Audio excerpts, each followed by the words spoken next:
Mabilis ang update lang mga idol dito sa kakatapos lang na laban ni Teofimo Lopez versus Shakur Stevenson. Champion of the world! Kagaya po ng inaasahan ng karamihan mga idol, panalo po si Stevenson via unanimous decision. Pagdating sa mismong laban mga idol, wala po talagang nagawa si Lopez sa skills ni Stevenson. Sobrang galing ni Stevenson mga idol sa distansya at depensa, lalong-lalo na ang kanyang jab. Kapag pumapasok si Lopez, kina-counter lang agad ito ni Stevenson. Kaya mahirap talaga para kay Lopez mga idol na patamaan itong si Stevenson. Sa buong 12 rounds walang nagawang adjustment itong si Lopez mga idol. Kaya tama yung sinabi ng mga boxing expert na paglalaroan lang ni Stevenson itong si Lopez. Dahil sa panalo ni Stevenson mga idol, siya na ngayon ang WBO at the ring Super Lightweight World Champion at naging ganap na 4 Division World Champion. Bago ang laban mga idol, sinabi ni Terence Crawford na makikita natin ang the best version ni Stevenson at siya na ang susunod na the best fighter ngayon sa boxing at pinatunayan naman niya ni Stevenson.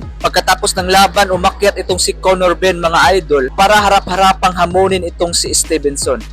Hey, Turkey, let's get this fight done.